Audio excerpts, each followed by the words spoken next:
Hey everyone, welcome back. In this lesson, we're going to be talking about a slightly new way of thinking about exponents and exponentiation. So before, what we were doing is we were talking about things like you'd take a base of 2 and you'd raise it to the exponent 3, which meant 2 times 2 times 2. So you're multiplying the base by itself some number of times, and that number of times is dictated to you by this exponent. So that's the kind of thing that we were doing before, right? We were squaring numbers, cubing numbers. Remember, to square a number means to take some number, could be, we'll call it a, that for any number, and you multiply it by itself. So a times a is a squared, and similarly, a cubed would be a times a times a. Right? You'll see in math often that people will write out sort of these general ideas of what the notation means using letters instead of using numbers to describe what they're talking about, right? So if I wanted to explain what it means to square a number, it doesn't have to be a whole number, it doesn't have to be 2, it doesn't have to be a positive number. I could take like negative 1.4 and square that if I wanted to. So that's why I can write this letter in place of the number, so that it's not a specific example. That this a, you could replace it with a positive number, a negative number, 0. It doesn't even have to be the letter a. Call it x. Call it, I don't know, your favorite letter of the alphabet, whatever it is. You could put a smiley face for all I care, and it'll still work out the same. So when I'm introducing some of these ideas, I will start to use more letters because I want to get the sort of the basic pattern across without getting you thinking too hard about a specific example. So I don't want you to be looking at 2 cubed and just memorizing that it's 8. I want you to understand why it equals 8. 2 times 2 is 4, times 2 is 8.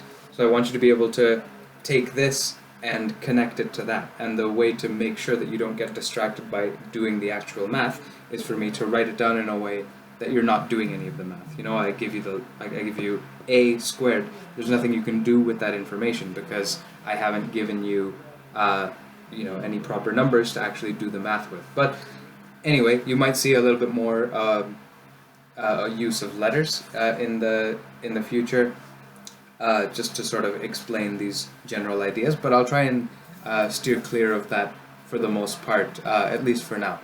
But anyway, what we've been talking about recently is squaring numbers, cubing numbers, raising numbers to a certain exponent. And the larger the exponent, the more times you're multiplying that base by itself, and you'll get a larger answer.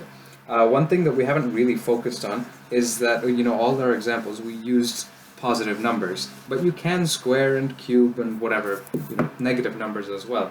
The thing that you should note, though, is that if you take a number like, let's say, negative 4, and you square it, it's going to be the whole base includes that negative sign. The base includes that negative sign, so when you're doing that multiplication, you have to write down the whole thing. It's negative 4 times negative 4.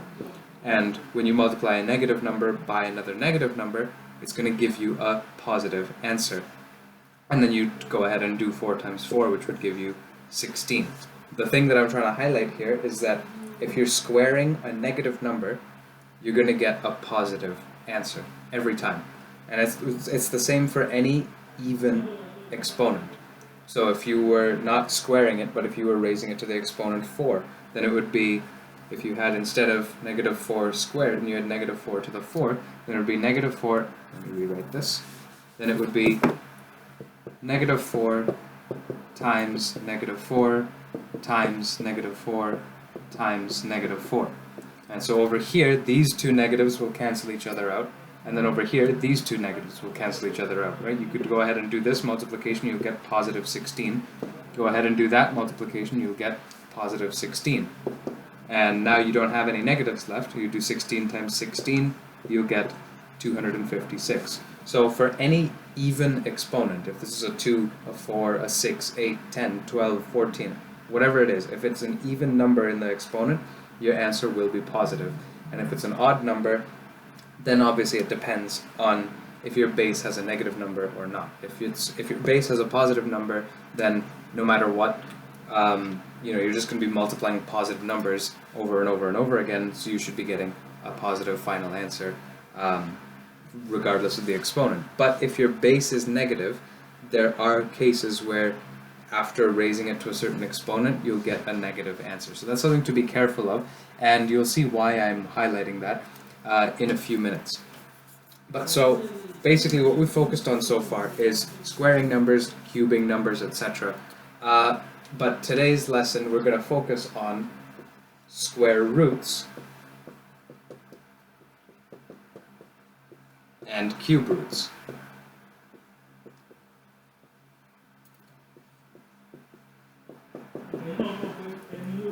So basically, what we're interested in this lesson is we're going to take the squaring and cubing and all that exponentiation that we were doing in the last lesson, and we're going to try and do that same process in reverse. So just the same way that you learn addition and then you learn subtraction, you learn how to undo addition, you learn multiplication, you learn how to undo multiplication, you learn how to divide. So now we've learned how to square numbers. How do you write down going backwards? If I've given you the square of a number and I want you to tell me what number I would have had to multiply by itself to get to that number, we're going to talk a little bit about that today. And so basically, in this lesson, I'm just going to introduce you to the idea of square roots and cube roots, which you might have seen before, but we'll just talk about some different ways to write them down, things like that. And then in the not so distant future, we'll cover how to actually calculate the square root of a number on paper without using without needing to use a calculator or anything like that to get your answer. So square roots. So the thing that you should basically try to remember is that square roots are the opposite of squaring. So square roots are the opposite of squaring, and cube roots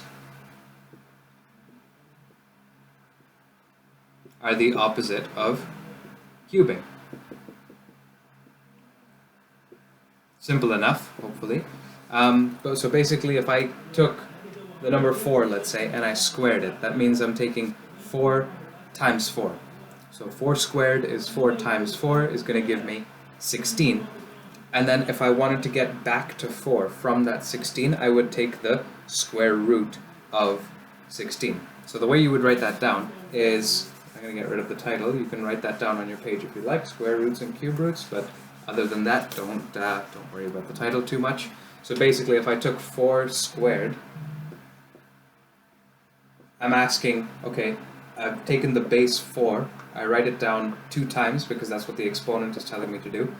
I multiply those together, and that's going to give me 16. But if I'm saying, okay, 16 is the square of some number, right? It's the square of some number, how do I backtrack to the number that I would have had to square to get it? So the way you would write that down is you'd write down this symbol as the square root symbol, you'd write the 16 under there, and the answer to that problem is what number you had to square in order to get to 16. So we'll talk in the not so distant future about how to actually calculate that, but for now we'll just talk about a few squares and cubes that you should know. Some that you might have memorized, some that might be handy to memorize to help you out in the future. But you could look at, okay, well, if you took this information, you can say, okay, sure, I know if you square the number 4, you'll get an answer of 16. So the square root of 16 is 4. That's basically what we're doing.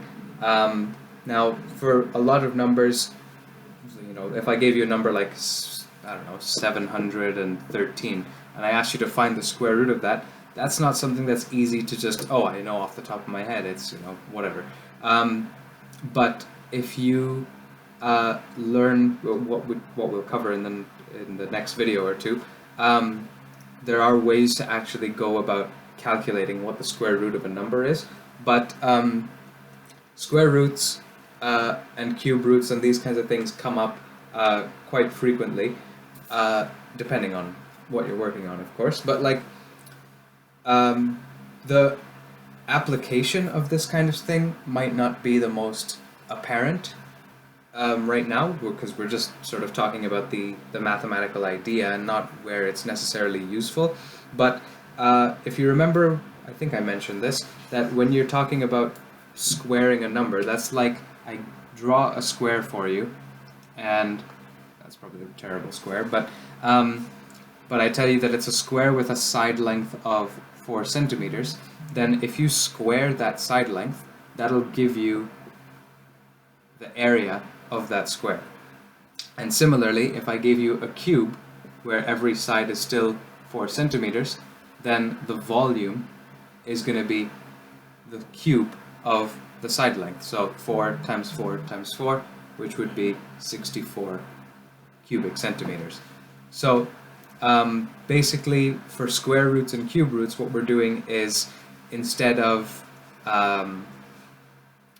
me giving you the side length, let's say, of a square or of a cube and asking you for the area or the volume of it, I'm giving you the area or the volume and I'm asking you for the side length. And so this is the way that you would figure that out. And again, we'll talk in the future of how to actually do these calculations.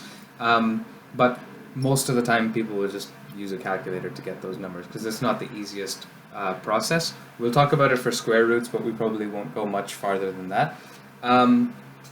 But so basically I just wanted to introduce you to the notation in this video and also point out something. What I was saying about negative numbers a few moments ago is that if you took a negative number, like let's say negative 4, and I square that, then that means I have to take this base, my base is negative 4, multiply it by itself, so multiplied by negative 4. And we know a negative number times another negative number is going to give me a positive number, so I can go ahead and just sort of ignore those negative signs, and I'll just do 4 times 4, which will give me 16. So what we've got here is that from this line up here, we know that, okay, well, if I square positive 4, that's going to be positive 4 times positive 4 gives me an answer of positive 16, no problem. But if I square negative 4, that's going to be negative 4 times negative 4, which also gives me positive 16. So the thing that you have to be aware of, the thing that you have to be careful of, is that if you're taking the square root of a number, there are always two answers.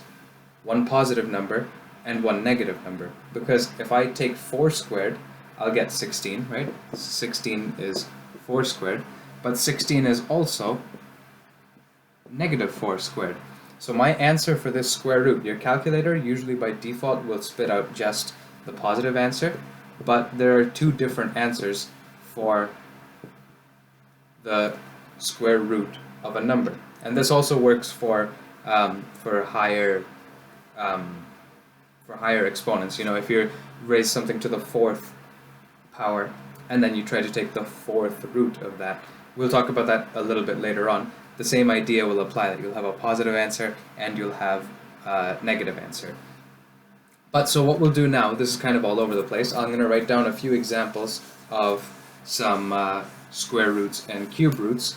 And for now, the way that you can try and solve them is really just by trial and error. So if I gave you a number like, let's say a number like 36, and I said, okay, take the square root of 36. Now for these first few examples, they'll be nice numbers that you could take an integer, so you could take a whole number, multiply it by itself, and you'll get to 36. And you can just, you know, try and figure it out just by testing it out a few times on the side of your page or whatever. Let's try 4 squared, see if that works. 4 squared is going to be 16. That's too small. What if I try 8 squared? Then that would be 8 times 8 is going to be 64. Still doesn't work. What if I try 5 squared? 5 squared will be 5 times 5, which will be 25. Still doesn't work. Let's try 6 squared. That'll be 6 times 6, which gives me 36. So we know that 6 squared is 6 times 6 is going to give me an answer of 36, right? So you can sort of try squaring a few different numbers and see if one of them spits out an answer that's similar to what you're looking for. So you would get that your square root of 36 is 6. The thing that you have to be careful of, though, is because we're talking about square roots here, I could have also tried squaring negative 4, which would have still given me positive 16 as an answer, but I have to consider those negative numbers as possibilities as well, right? I could square negative 8, it'll still give me positive 64.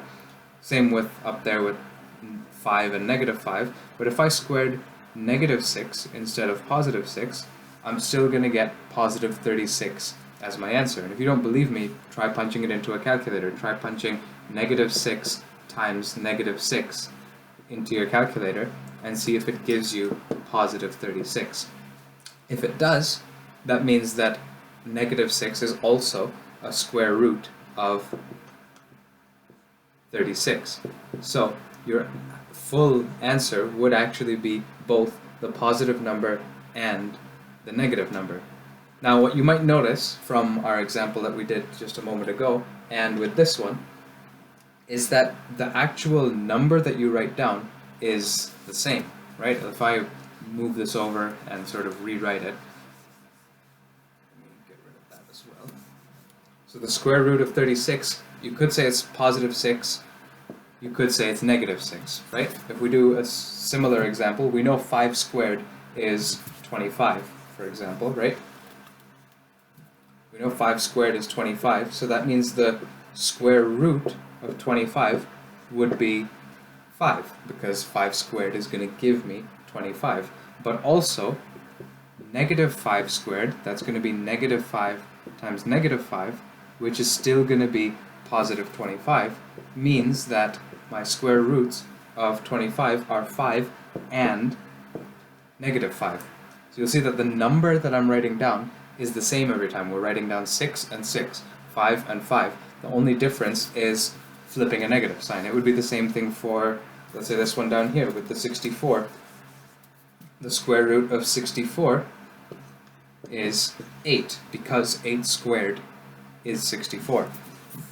For now, we're only talking about, we're only going to be doing square roots of numbers where the answer, where the square root is a whole number. We're not going to worry about decimals and stuff like that just yet. But the square root of 64 is 8, but also negative 8. Both of those are perfectly valid answers for the square root of 64. So we tend to use a shorthand to express our answer, because we know that we're writing down the same number both times, and the only thing that changes is whether it's positive or negative. So we'll write this notation where we write a plus sign on top of a minus sign. So we write plus and a minus sign, and then we'll put the number that we would have written down anyway. So plus or minus 5, plus or minus 8, for example. So that's a shorthand that you're more than welcome to use if I'm asking you to find the square root of a number. I won't be too hard on you if you forget the negative answer.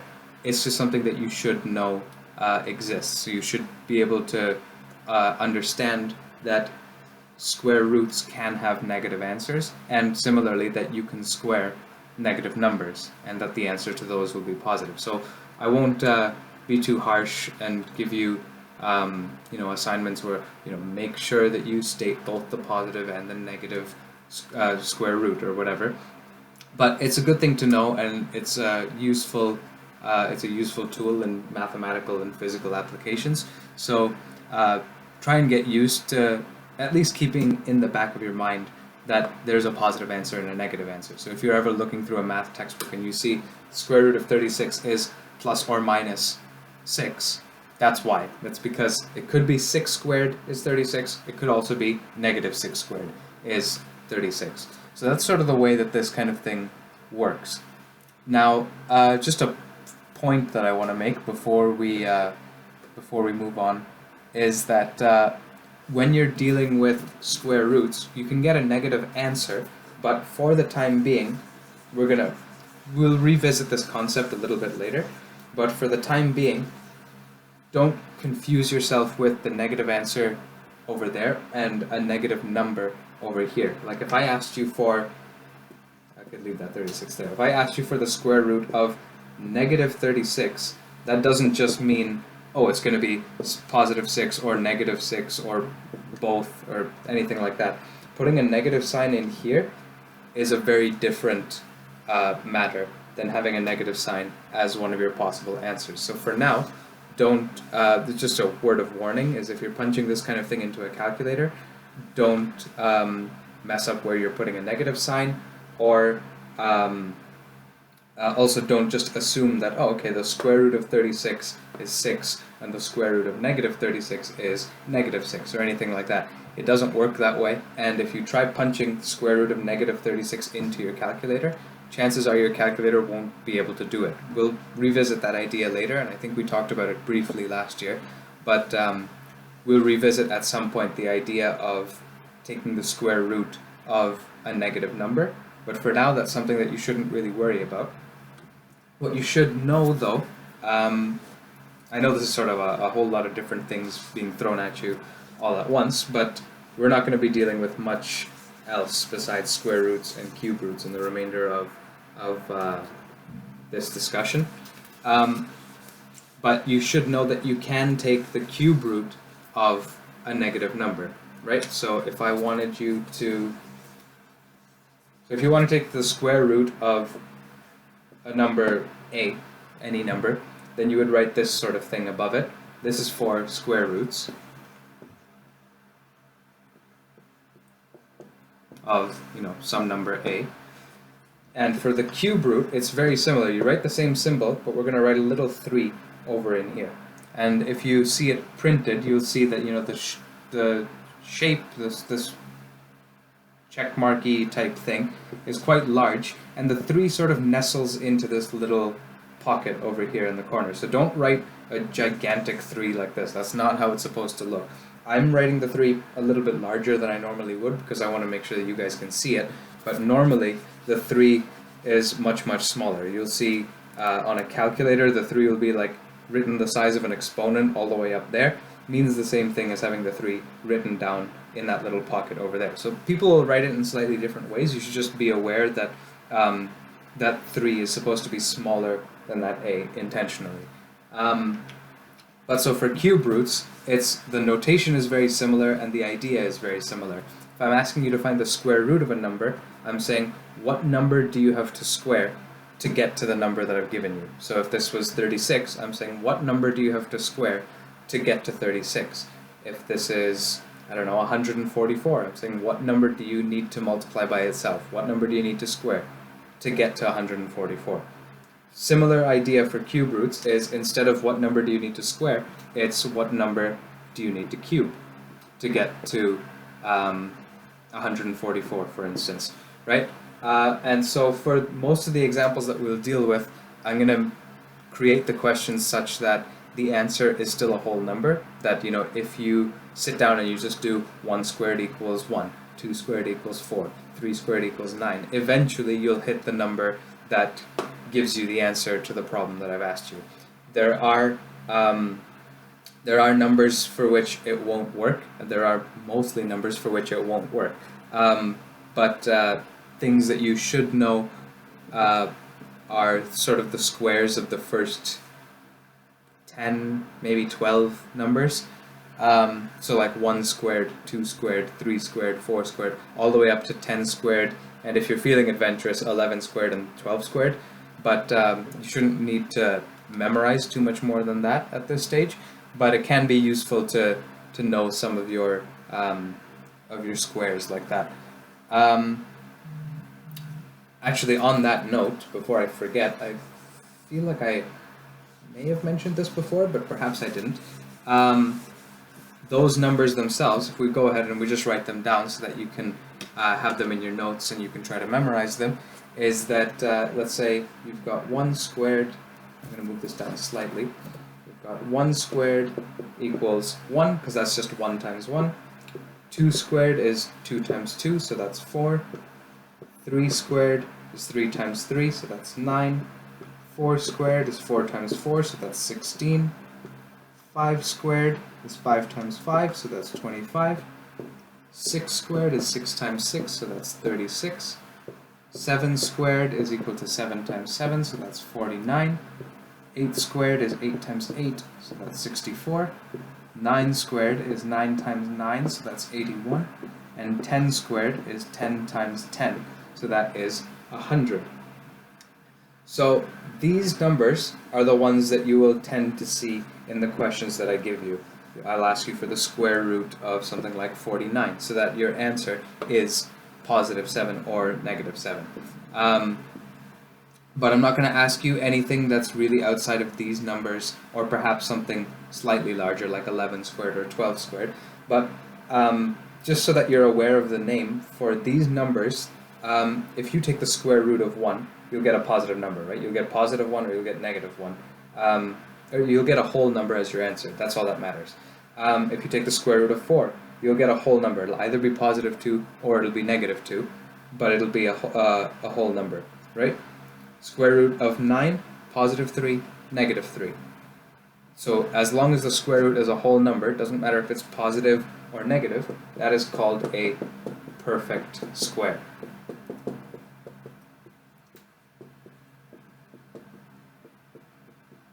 So these are, I'll put an S there. So we're talking about perfect squares. That's what we've got written on the board here.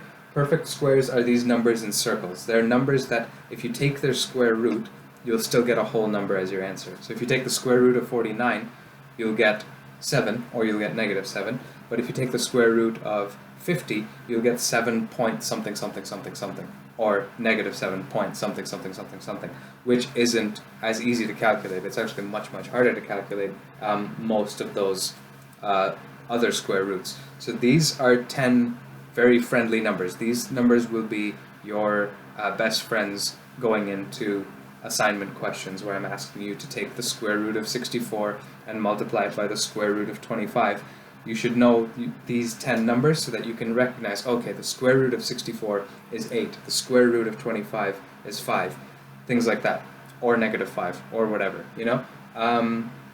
And it's a similar idea for perfect cubes, where 1 cubed is 1, 2 cubed is 8, 3 cubed is 27, and so on. You should be familiar with the first few. I'm not going to be as, hard on you with numbers involving large perfect cubes. So I'm not going to ask you to memorize something like 7 cubed. The answer is, I think it's 343, but I don't want you to think that I'm going to expect you to memorize that before a test and say, oh, what's the cube root of 343? It's a perfect cube and you should know it.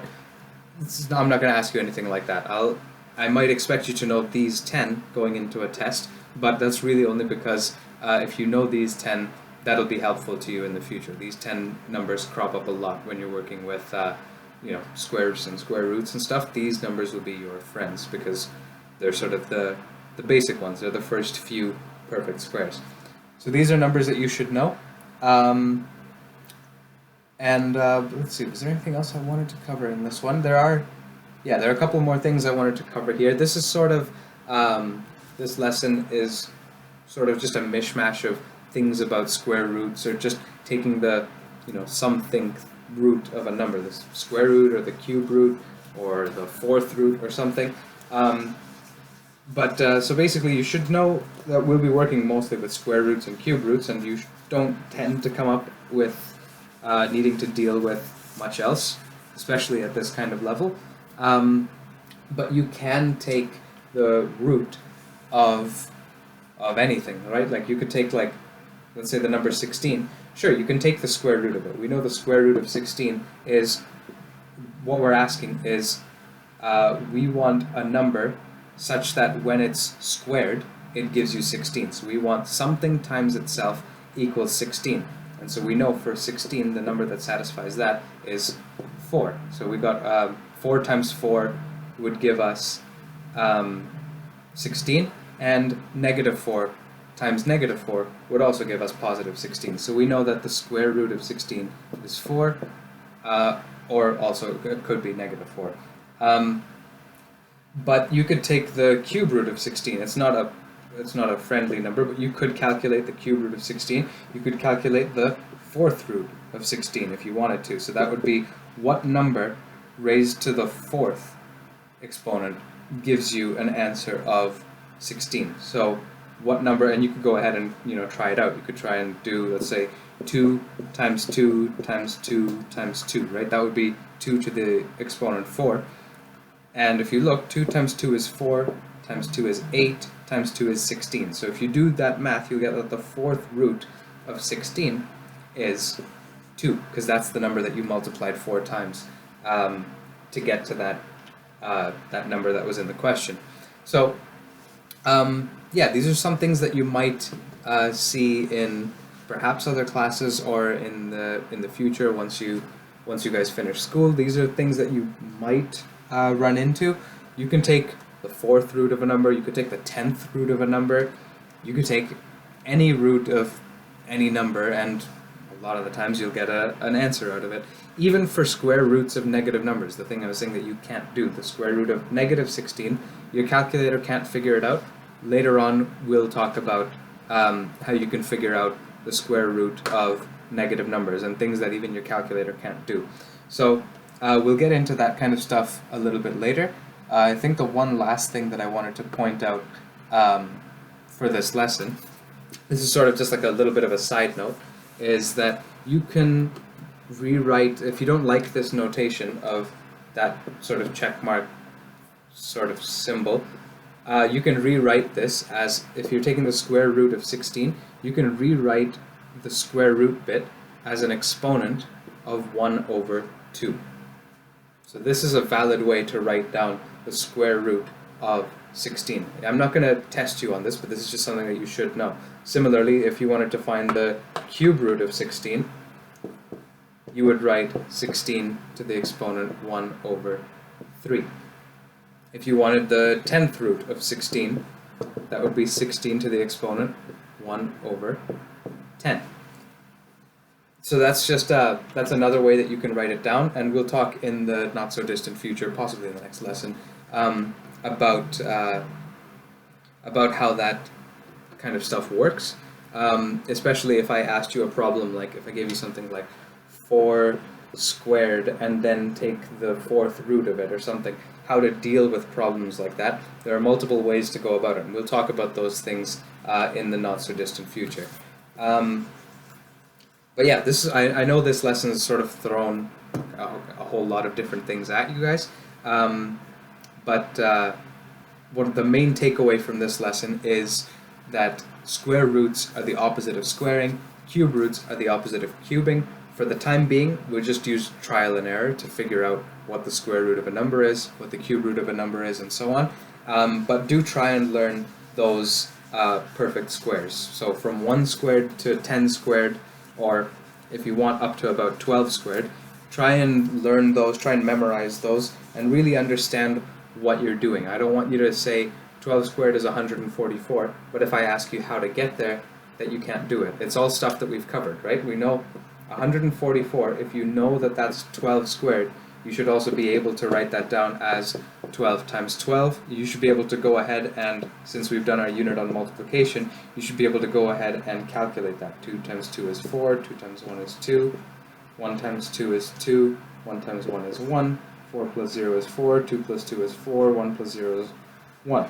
And you should be able to go and take this information that 144 is 12 squared, and take it right back down to the basics, and just take 12, multiply it by itself, and grind out your answer. Do that long multiplication, carry numbers, whatever you need to do, and get that final answer of 144. So try and memorize those perfect squares, it'll come in handy. Yeah, basically the takeaway from this lesson is I've given you guys a few sort of properties of squares and square roots. Most of it is just things that are useful for you to know. Not necessarily all of it is stuff that I'm going to test you on. So don't worry about making sure you understand all of the, okay, I can take a square root of a positive number, but I can't take the square root of a negative number. and I can take a cube root of positive or negative numbers. And I don't want you to be sitting there the night before the test for this and making a little table of square root of a positive number, yes, square root of a negative number, no. I don't want you to be worrying about those things. Those are just useful things for you to know, so that if you try to punch in square root of negative 16 into your calculator, you understand that, okay, my calculator is going to give me an error, or like it'll say it can't do this or something for these types of things if I punch them into it. So it'll give you an answer for the cube root of a negative number, but not the fourth root of a negative number. But it will give you the answer for the fifth root of a negative number. So things like that. Play around with it. Try and work out why these things don't work. We'll talk about those perhaps in the not so distant future as well. I don't really have another lesson set aside to just discuss these properties, but maybe I'll reshuffle things around and set aside a lesson to just sort of go over more of those properties and talk about these things, because this stuff can be really interesting, dealing with exponents and then trying to sort of reverse that process. Definitely squaring things and cubing things is easier than figuring out the square root or cube root of a number, and you guys will figure that out if you try to play around with like the, I don't know, the square root of 8 or something. It looks like it shouldn't be something that's overly complicated, but the answer is not a pretty one. So so play around with some of this stuff, get familiar with how square roots and cube roots work and how they relate back to squaring and cubing numbers. This lesson was mostly just throwing out some properties of squares and cubes and doing a few basic examples of it, and introducing you to some notation that we were doing a few minutes ago. But yeah, don't stress too much if I know there were a lot of different things that we were talking about that aren't really related in this lesson, but we'll get back on track with ways to actually solve these problems, and sort of a more structured, this is what you do, these are the examples, this is how you work through them, this is how you get to your answer.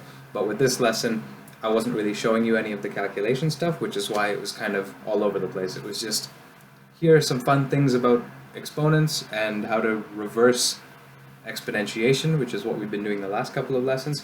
Here's how to do that same process, but backwards. And it's definitely harder, and there are some rules that didn't really make themselves apparent when you're squaring numbers. You don't notice that, oh, I can't take the square root of a number like this.